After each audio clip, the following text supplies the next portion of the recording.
the best way that you learn. Beautiful. So a big warm welcome to our Winter's Warmers cooking class for July. So first dish I'm going to kick off with is a vegetable ragu pasta, or vegetable ragu with pasta. So super simple. I'm going to utilize the second Thermomix just to help with the cook time, because it's got a little bit of cook time. We want to get you guys off Zoom as quick as we can. So I'm going to utilize both, but I'm going to kick us off in this one here. This is one you can find on Cookie-Doo. First things first, we're just going to put in about 30 grams of olive oil. So, of course, our scales are on the TM6 if you're not familiar with it. They're in 1 gram increments, so super accurate scales. Now we put in a garlic clove, and this recipe calls for 50 grams of onions, celery, carrots, and zucchini. So I've really just tried to use whatever I have rather than particularly going to get anything. These are all pretty staple things that I already have anyway. But instead of having them all cut up in 2 centimeter pieces, I don't like chopping. I've just cut mine up in sort of like, thirds, in rough chunks. The general size when you're cutting things up to go in your Thermomix is about that sort of size, about the size that would fit through the measuring cup hole lid is a good size guide for cutting your veggies. So I'm just going to throw them all in at this size, and then I'm going to pop my measuring cup and lid back on, and I'm just going to give them a little chopping here before I keep on going. So save me chopping it all up by hand on a chopping board. I'm going to let this do the work. So I'm just going to press home, and I'm just going to go reverse and about speed 5, just for a few seconds. That was 3 seconds, so not very long at all, just enough to roughly chop those up a little bit. Then they're going to go and cook off. Oops. So that's what we look like inside. So just a good rough chop, just to save me. For me, it's a time thing. I like to save the time of chopping. For some of you, it might be that you're not it isn't easy to chop. So if you have arthritis, or maybe you can't stand on your feet or anything like that, being able to utilize the Thermomix for doing your chopping and things is really, really handy. So now we have all those things in, we've popped our splash guard on. So this one as well is a TM6 dish where you're going to use this high heat, and we're actually going to brown off those veggies for about 5 minutes. These are going to sizzle away and cook off here. If you're not familiar with the TM6, once this starts to cook, it will stop and sizzle. And you'll be able to hear it in about 30 seconds. You guys might not hear it much through Zoom, but I can certainly hear it. About 30 seconds in, it'll be starting to sizzle and brown already. And then the blades will just flip all those veggies around, which is why they're in bigger chunks, so they can flip around. Then it will brown a bit more, flip them around, brown, and keep on going with that process for 5 minutes. So they're beautifully and browned off after that. So just to flick forward on this one, once we're done here, we're going to put in about 400 grams of tomato sauce or tomato passata. Now, if you have those things handy, go for it. Use that. If you have fresh tomatoes in your garden, say it's summer and you've got a garden full of fresh tomatoes, then use them. Use whatever you have on hand. I actually, this afternoon, I stopped at the fruit and veggie market on the way home, and they had bags of cooking tomatoes. I went, I should have got them. They would have been fantastic to throw in instead. But in this case, I'm just going to use a can of diced tomatoes. So use whatever you want in this, but the idea being, don't make an extra trip to the shop to get it. You've already got a can of food sitting in the pantry, utilize it. You'll be really surprised if you can do a stock list of your pantry, of your freezer, of those sort of things, and actually see what have I got in there and what haven't I used yet. You'll be amazed, but you have cans of food and things, packets of pasta and different things in there that you're going to go, what did I ever buy that for? When am I going to use it? And you can actually cook so much food with just what's in there. So something I do quite regularly is go through all of my canned food, pull a few things out and say, okay, I need to use those chickpeas this week. What can I make? And that's where I utilize Cookie-Doo. So you can utilize either the ingredients function in your filters, or even just type that ingredient into the search bar and have a look. But it means you can just get suggestions for all those recipes and cook something. And that's how I came up with these two. I just utilized what I already had, utilize those ingredients, utilize my filters of Cookie Doo, and got recipes that suited. So I'm going to use the can of tomatoes that I already have. We're going to put in a little bit of water, a little bit of salt. Now, this recipe calls for a teaspoon of fine sea salt. Now, my hot tip is any time that a recipe on Cookie Doo or any recipe calls for some salt, is use your veggie stock instead. Because this veggie stock is packed full of salt. Remember when we make this, there's 150 grams of rock salt going in. There is so much salt going in. It acts as a preservative, but it acts as a flavor as well, which means you can sub it out like this. And all it does is adds that salt, but adds a punch of flavor in there too. When I make my veggie stock, I actually only put in about half of the salt. Means it doesn't quite last as long, but mine, as you can probably see by this jar, doesn't last very long anyway. So it isn't a problem for me. Either way, it will still add a bit of salt in there and it will add a bit of flavor. So I'm going to sub mine for a little bit of veggie stock instead. So all of you guys make veggie stock. Give me a nod, I'll pop it into the chat box if you do. Any of you haven't? Kayleen, you've never made veggie stock? It is something you will have to make. Absolutely have to make. It is absolutely a staple. It's often the first thing that you make when you get a Thermomix. But it is, yeah, it's very much a staple because we use it in all things like this. Rebecca says she's got. How long does it last? 6 months in the fridge. Yeah. So mine lasts, because I only put half of the salt in, doesn't last quite as long. But it still lasts a pretty long time, and I always just freeze it. You know, if need be, you can freeze it. If you add the full amount of salt, it won't freeze solid, so you'll just be able to scoop out a spoon at a time, even if you do freeze it.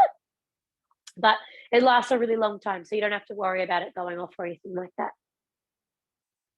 But absolutely one to make. And again, you can just use anything that you've got. So it'll say, you know, 1 tomato, one carrot, 1 onion. Just use whatever veggies that you have. You really don't need to stick to them exact. Just throw any of your old veggies in. I often, and a lot of my girls actually use all their veggie scraps and they pop them in a freezer, like a Ziploc bag in a freezer, and pop it into the. And then when you need veggie stock, you just got a bag full of scraps. All of your cut-offs, any veggies that are getting old, your celery leaves, all that sort of stuff, throw it in the freezer and then just use that in your veggie stock. That way it's no waste and it's not really costing you anything. All right, 5 minutes on here is done. I'm just going to take that back to 0 and I'm going to tip in that can of tomatoes. Oops. All righty. Now, next was our water. 100 grams of water, so only a little bit. Remember, we're making a vegetable ragu here. Now, a little bit of sea salt. This is where we're going to use our stock. A teaspoon or so of stock. And about 5 fresh basil leaves. Now, if you have fresh basil, absolutely fresh is best. Right now is not the season for basil. It's really tricky to get. So I'm just going to use a little bit of dried. It says about 5 leaves. I'm just going to give it a good shake. But absolutely fresh is best if you can get it. Now for this one, we're actually going to place our simmering basket on top. So I'm just going to grab mine. It's the one thing I didn't have out. All right, simmering basket on top. And this one cooks for 20 minutes. So while this is cooking down, making this ragu, I'm just going to swap it onto my second Thermomix, just so that you guys can watch me make the rest of it. So you guys can see what I do. This is my black Thermomix over here, our black limited edition. And I'm just going to go back into my recipe up here. So when you have multiple Thermomixes, it all syncs across with Cookie Doo. So anything that I have saved on there is saved on here. And I can just scroll down here, go right into the step that I was up to. And we're ready to go. So 20 minutes on there. That one's going to cook away. All right. Now, back over here, I'm going to click out of this recipe and get back into my weekly planner. We're going to make the beef fajitas. Has anybody made these before? These are an exclusive TM6 dish because they're using all of that high heat function. Has anyone had beef fajitas when they've been out before? A pretty common takeaway dish. Some of you have? Pop it into the chat box if that's easier. I've just seen that. That is awesome. Awesome suggestion, Beck, is just to get things get herbs when they're marked down is absolutely fantastic. Yeah, and then just freeze them. Beef fajitas, Beck. You might be able to see. All good. You might sort of be able to see them there on my screen. My screen doesn't come up very well on here, but yeah, beef fajitas is what we will be cooking. So I'm just going to go in here and press start cooking. The first thing that we do for these is grate some cheddar cheese. So I'm going to leave the cheese step out. A couple of reasons. Number one, we don't have a lot of cheese. I don't want to go to the shop and get more. Number two being that we're not going to serve this tonight. So I'm actually just going to leave it out. So I'm going to skip through that first step. And the next part of this is to pop a thermal serving bowl on the top. So who has a thermoserver of some shape or size? Pop it into the chat box if you do. Give me a nod. Not yet. These are fantastic. So keep your food hot or cold for 2 hours. They work really well. Some of you guys have skew. That's fantastic. So what we're going to do is just pop this up here. We're going to put in 200 grams of cherry tomatoes and about 20 grams of lime juice. So there's my cherry tomatoes. I've just used lemon juice because that's what I've got on hand, whatever you have. And then we're going to just add 4 sprigs of fresh coriander. Again, not something that I had, so I just popped on a little bit of dry instead. And then we just stick this to the side to let it sit. Now, into the bowl, we pop a fresh chili. I'm leaving the chili out because we don't like things super spicy. We're going to leave the chili out. And I'm going to skip right through to adding in some olive oil. 30 grams of olive oil.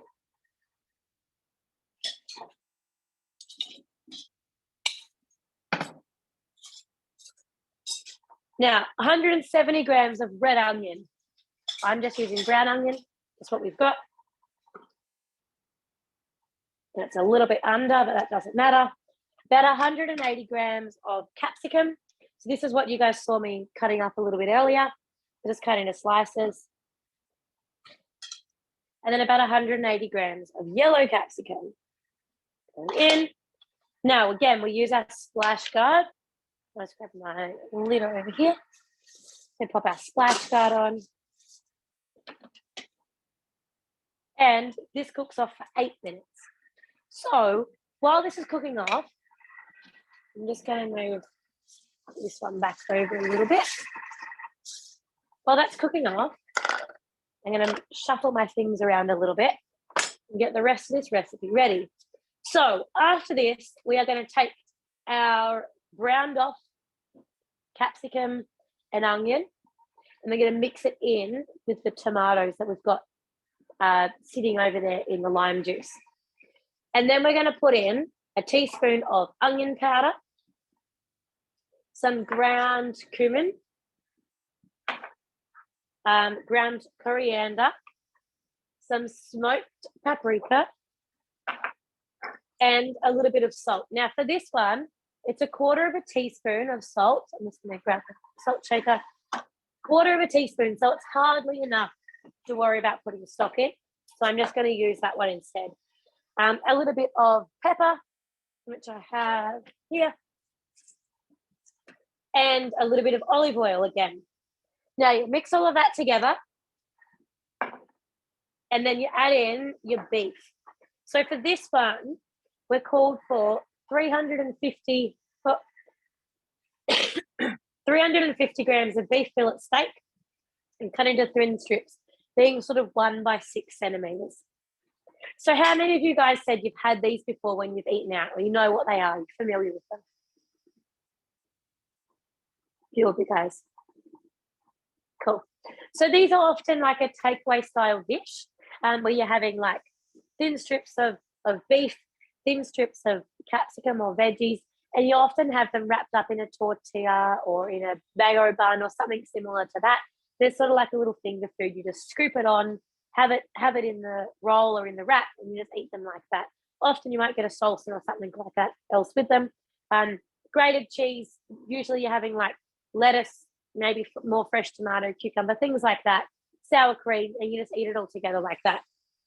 So instead of getting exact beef fillet, I just have some topside steak. So again, just using whatever we have rather than going out to get something specific. It works really, really well for something like this. And it keeps the budget down too. If you can just use one of your cheaper cuts of meat for something similar to this. So I'm just going to slice mine up. There's only about 350 grams, so you don't need an absolute ton of it. Fantastic. All right.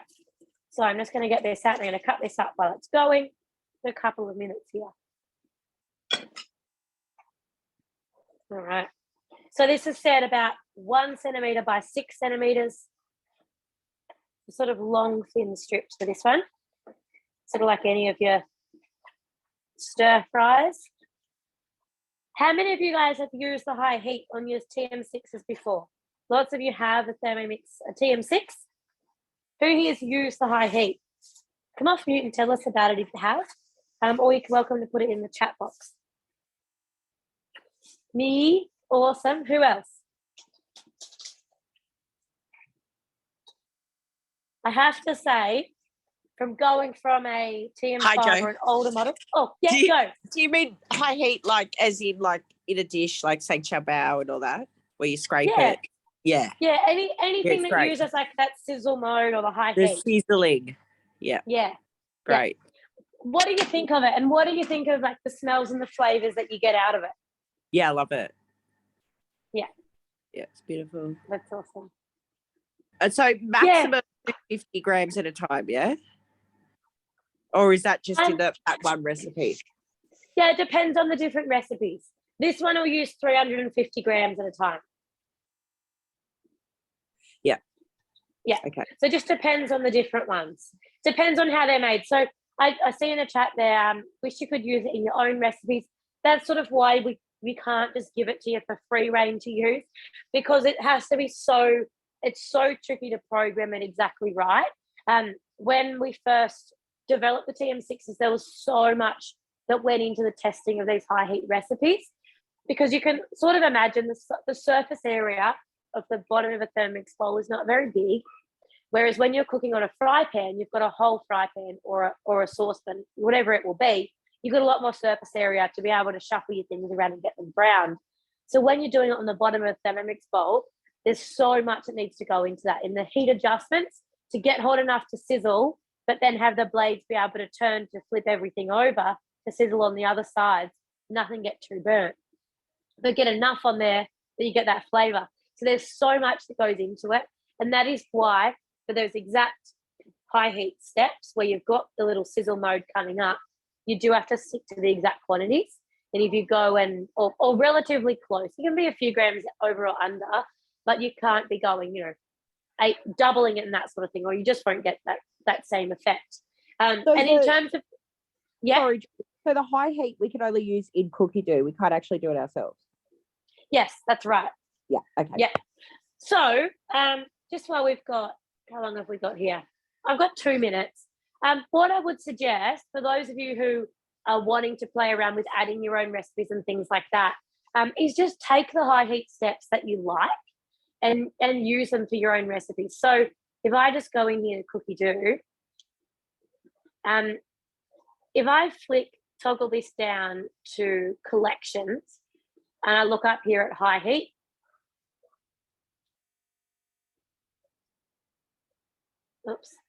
helps if I spell it right.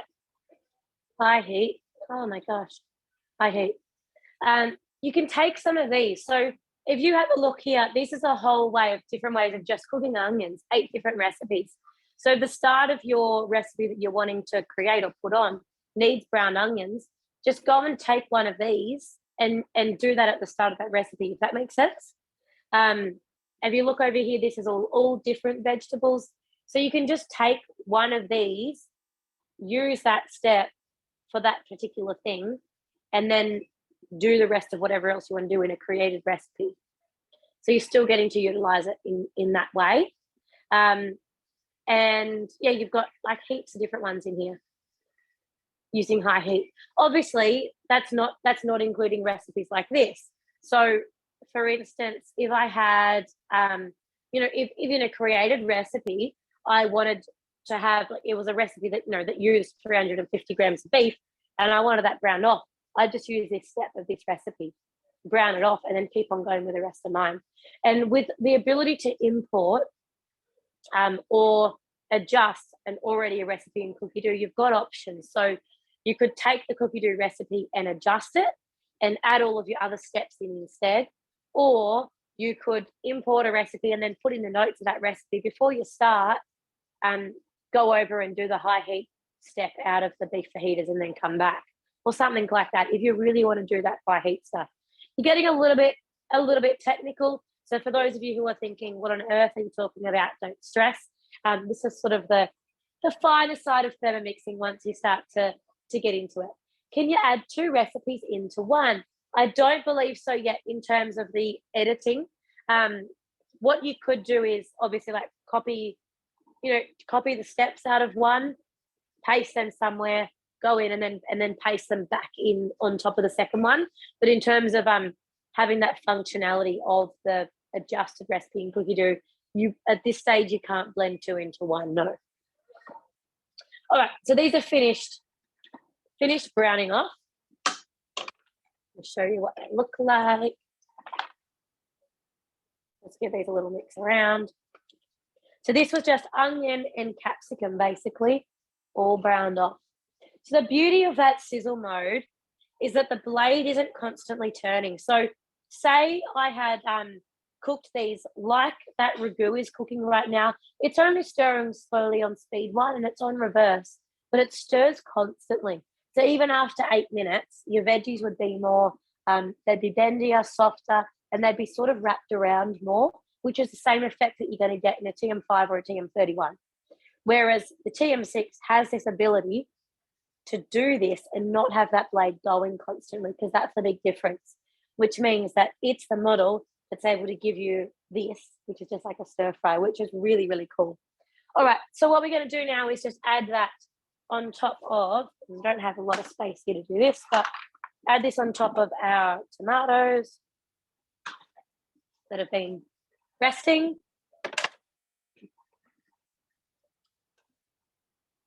Beautiful.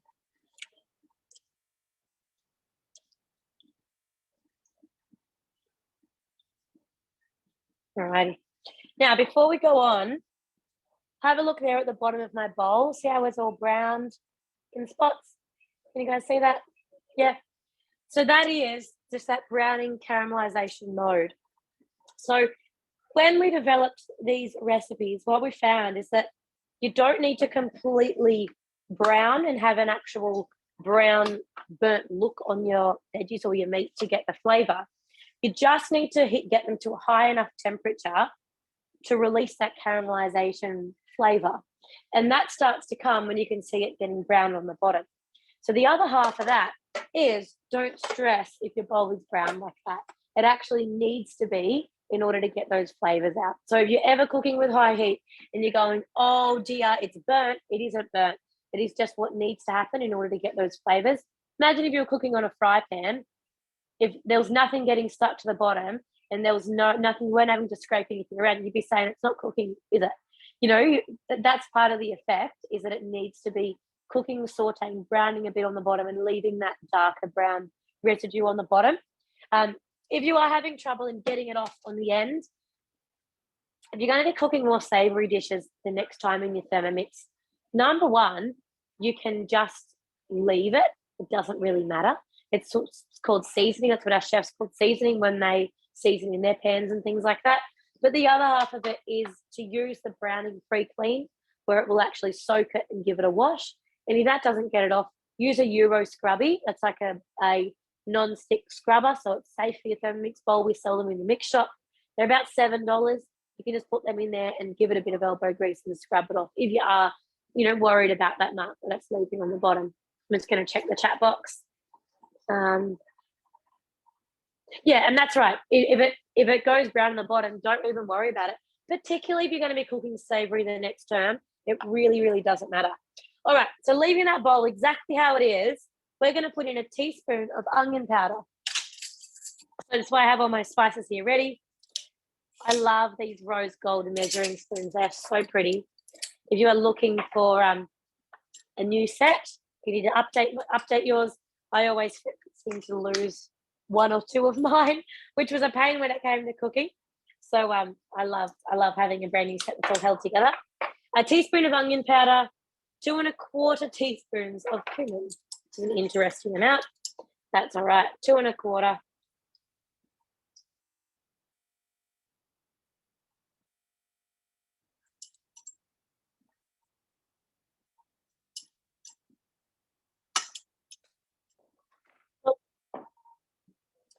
And 2 1/4 of coriander as well.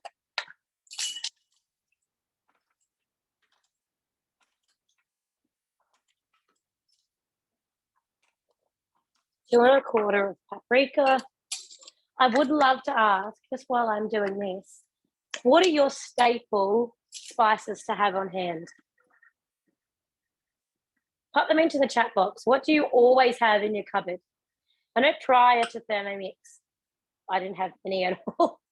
Whereas now, this is only about half of what I've got, what I have up here. And I love being able to look at a recipe. And a bit stuck at the bottom. But I love being able to look at a recipe and go, oh, I could make that with what I've got. Because I have all of those ingredients. I have all of those spices. I know I do. If you cook anything Indian from Cookie Do, you need lots and lots and lots of spices. And you'll get them as you go. But it's nice to look at an Indian dish one day and go, I could make that with exactly what I have sitting in my pantry. You can imagine the flavors that you can get out when you start to cook things like that. All right, what have we got?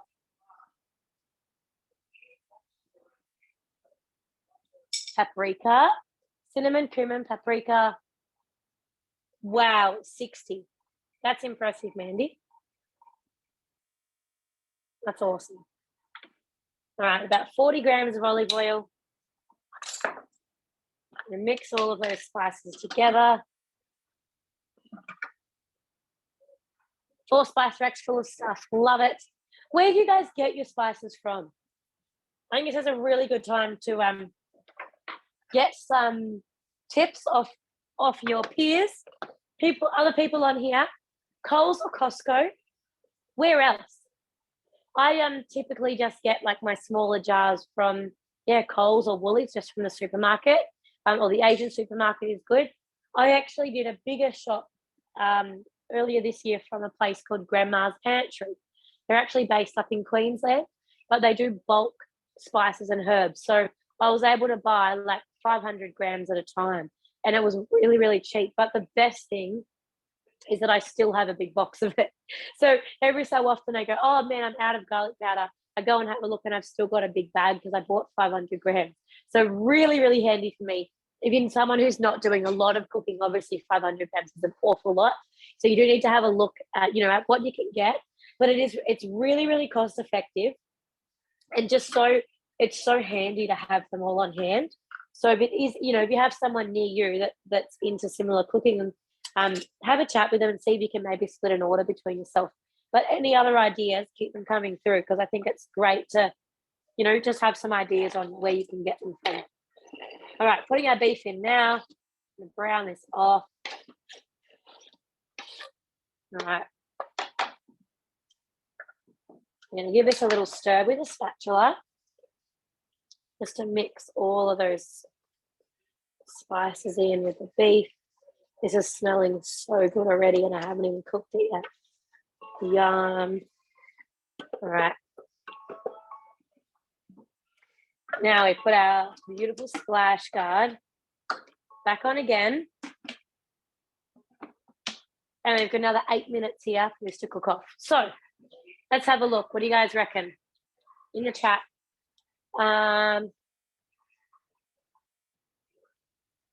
Okay, cool. So you have to put coriander in.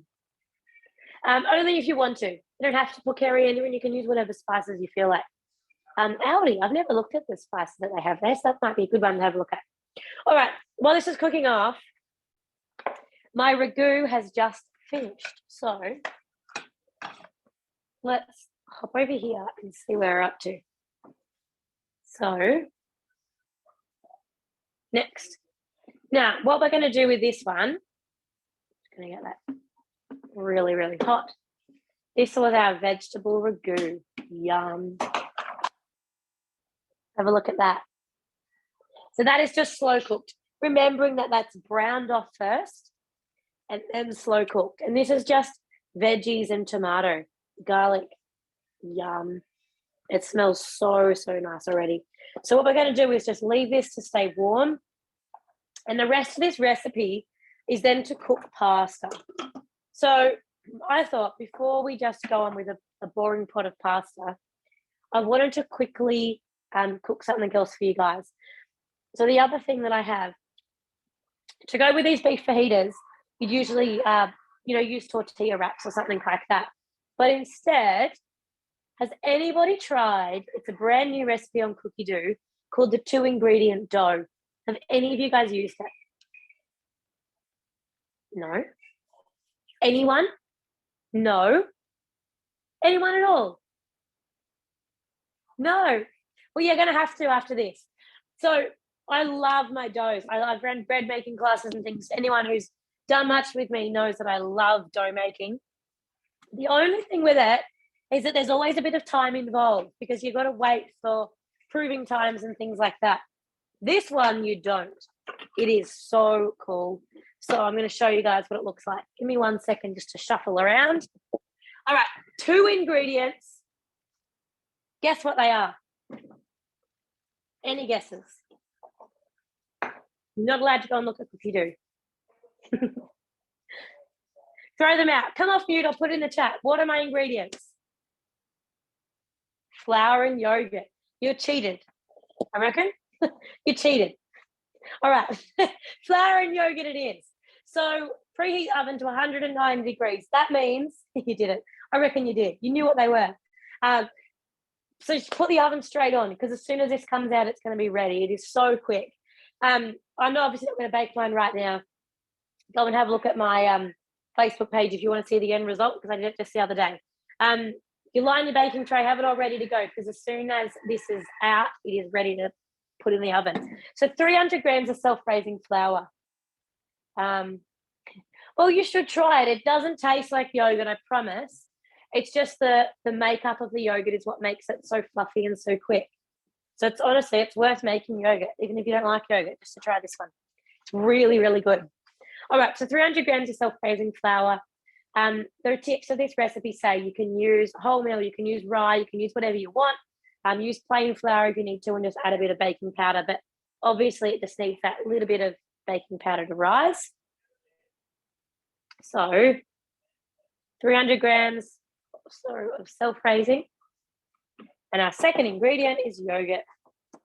Have any of you guys made yogurt before in your families? Hopefully I get some yeses. For anybody who missed it at the start, I'm a dairy farmer. So, milk, coconut yogurt. Made some last night. Awesome. Yogurt is something that we make lots of because we've always got milk. So this is my, can you see that there? This is my yogurt. You can see the whey is sort of running off to the side. And then this is it. So it's beautiful, thick and creamy. I love making it. It's such a resourceful thing to just be able to take your milk and turn it into yogurt, turn it into ricotta.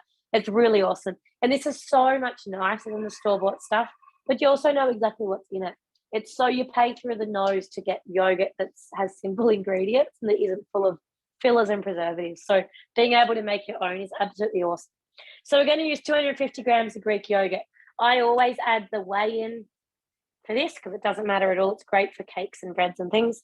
And then just on about 250 grams.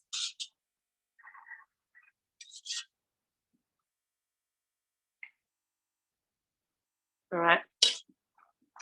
Now,